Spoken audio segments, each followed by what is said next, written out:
Ini ada kedatangan kulkas satu pintu ya. Ini evaporatornya sudah saya buka. Ini mesin hidup, tetapi tidak ada reaksi dingin dari evaporatornya ini ya.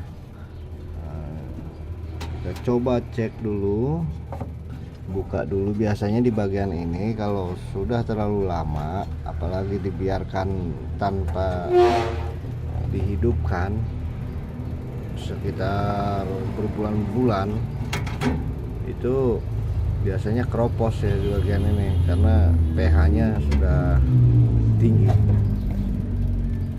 Nah, ini kita cek ini. Sini rupanya ada yang mencurigakan di bagian sini, tapi kita tes dulu ya supaya ngetesnya gampang. Kita potong dulu bagian pipa inlet atau di bagian pentil ya. Nah, di bagian pentilnya ini kita buka dulu supaya ada udara masuk sehingga menimbulkan tekanan di bagian evaporator nanti. Ini kita potong saja dulu ini ya. Kita potong. Tapi yang pipa yang lain jangan dipotong. Ini saja dulu supaya untuk menghisap udara, supaya nanti kelihatan di bagian mana yang bocor ketika terjadi tekanan. Nah, sekarang kita buka dulu filternya.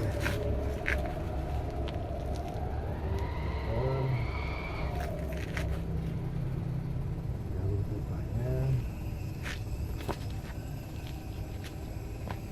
Jalur pipanya nanti kita tes ya. Yang menuju ke kondensor kita tes, yang menuju ke evaporator kita tes. Caranya saya buka dulu satu-satu. Pertama kita buka dulu dari sini yang out dari kondensor ya. Ini juga out dari kondensor yang menuju ke ini suasananya dulu orang salah-salah ya. Memungkinkan tingkat kebocorannya tinggi kalau suasananya salah-salah seperti ini.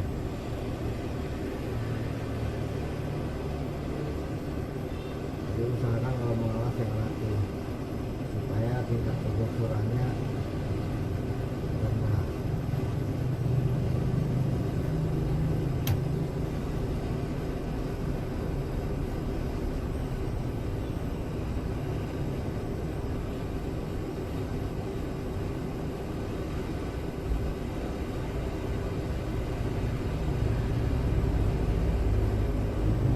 Hati-hati ya ketika membakar filter ini, kadang-kadang ada tekanan udara bisa meledak.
dari kondensor, kita buka yang out dari evaporator.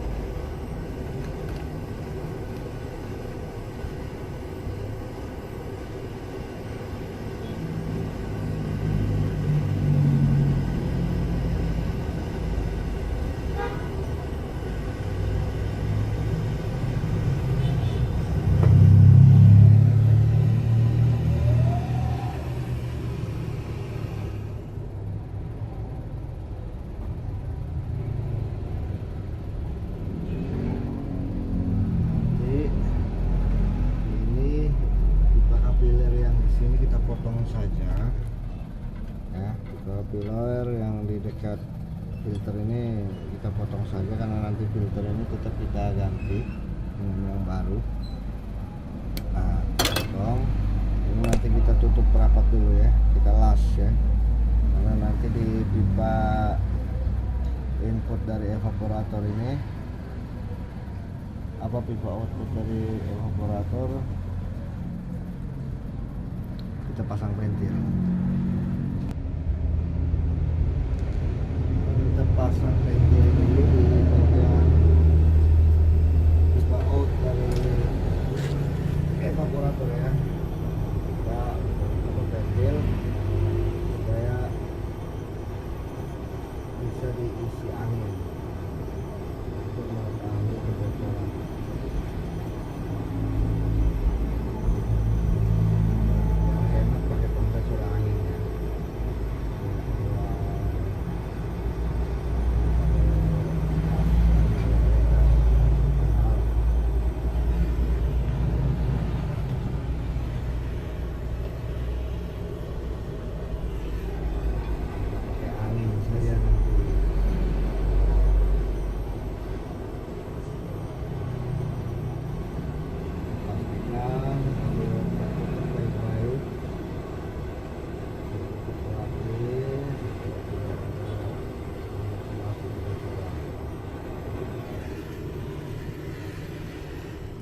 Tunggu sampai dingin dulu, baru pasang manifold.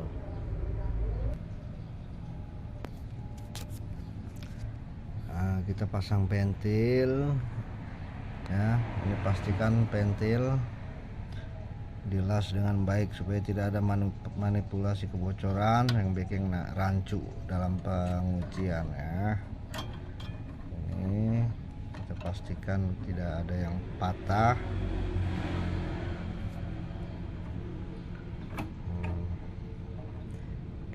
Ujungnya kita las ya supaya yakin. Oke, kita tunggu dingin dulu baru kita pasang manifold. Nah, ini sudah dingin, kita pasang manifoldnya sini. Kalau untuk evaporator tekanannya nggak usah terlalu tinggi ya, karena nanti bisa bengkak di bagian evaporatornya. Cukup dikasih paling tinggi 100 PSI saja. Ini oke, kita siapkan kompresornya, baru kita buka. Nah, jarum manifold sampai di 100, kita tutup.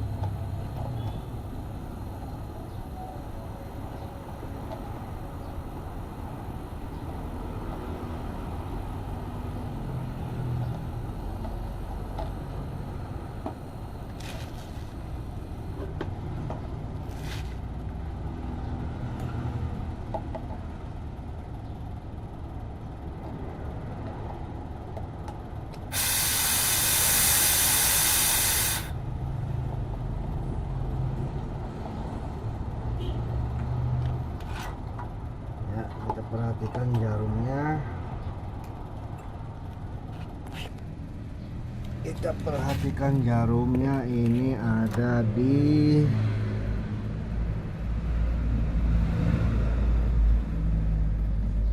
150 PSI ya,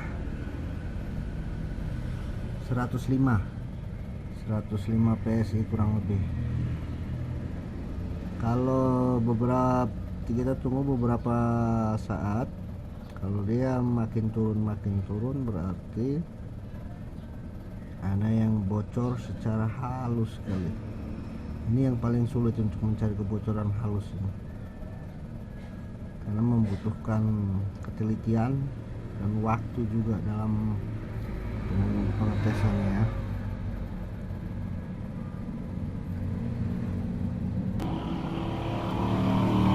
Oke, setelah kita tinggal beberapa saat, ternyata jarum manifold masih tetap ya seperti semula. Artinya untuk jalur ke evaporator itu aman, tidak ada kebocoran. Sekarang kita cari jalur untuk kondensor ya, mana kita tadi sudah potong pipa out dari kondensor, juga kita potong, nanti kita pasang pentil juga. Kemudian di sini kita potong juga.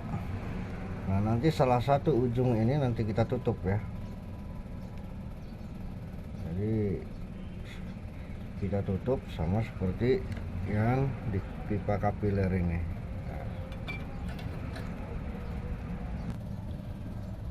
Nah, sekarang bagian jalur kondensor ya.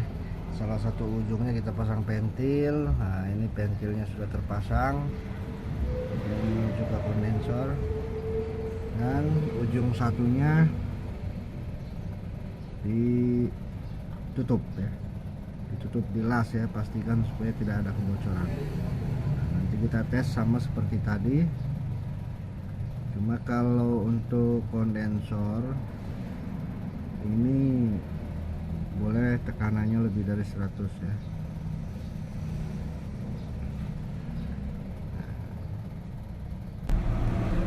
Oke, kalau sudah dingin kita pasang manifoldnya. Kita start.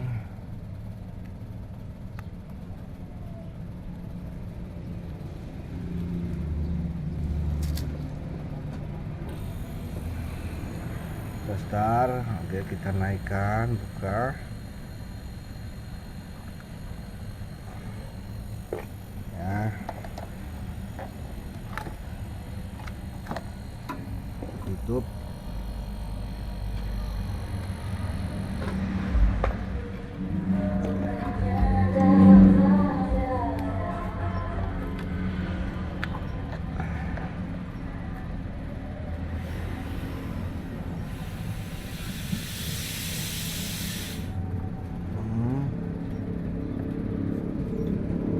Lihat jarum manifold di berapa, 90 ya,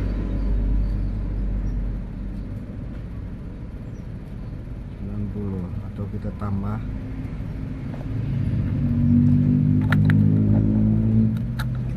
sedikit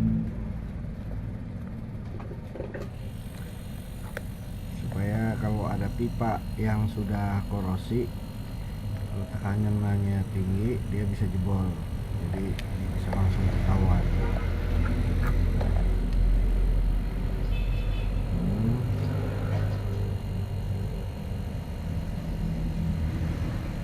Di 120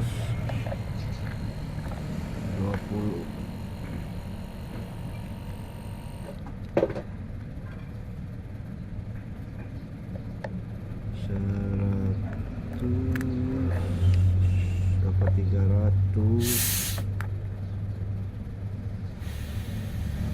supaya kita memudahkan pembacaannya tepat di garis ya, supaya kita mudah ingat.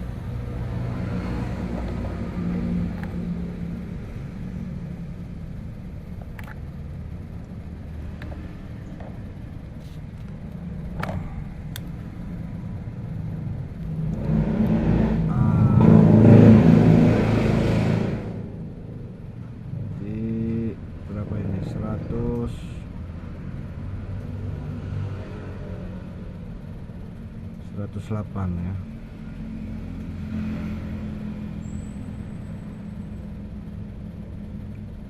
106.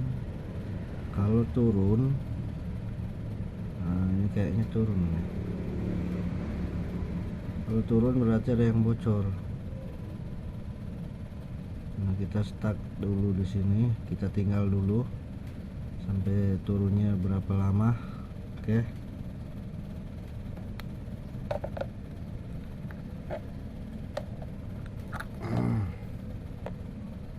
Kita pastikan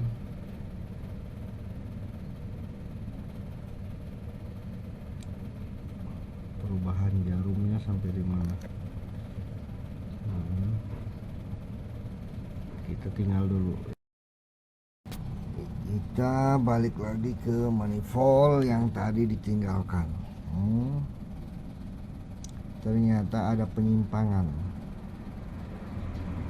tekanannya menurun ya, berarti ada degradasi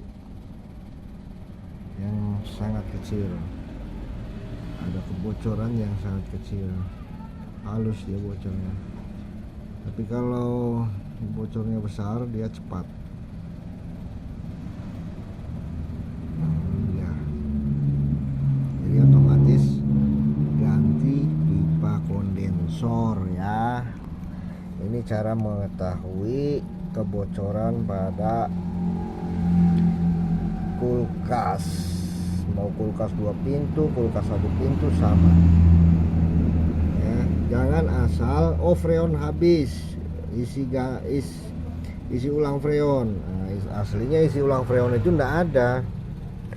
Adanya dia bocor dulu baru habis freon. Kalau enggak ada yang bocor, enggak mungkin habis, biar sampai puluhan tahun, biar sampai mesinnya ancur atau casingnya ancur ya. Ini hati-hati, banyak sekali orang awam kalau mau memperbaiki kulkas tanya dulu, mau tambah freon berapa ya, padahal freon itu nggak pernah ditambah ya. Kalau habis ya habis. Paling kasusnya freon itu adanya penyumbatan dan kebocoran. Kalau penyumbatan, freon tidak habis juga, tetapi sirkulasinya akan terhenti karena mungkin oli naik atau pipa yang kotor, banyak kerak. Nah, jadi itu, jangan bertanya tambah freon atau isi freon berapa.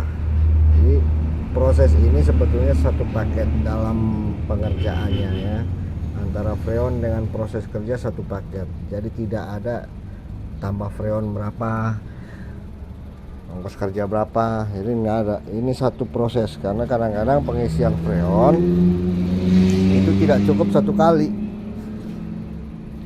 Kalau tidak mujur itu bisa berulang-ulang untuk menguras oli yang sudah naik di evaporator.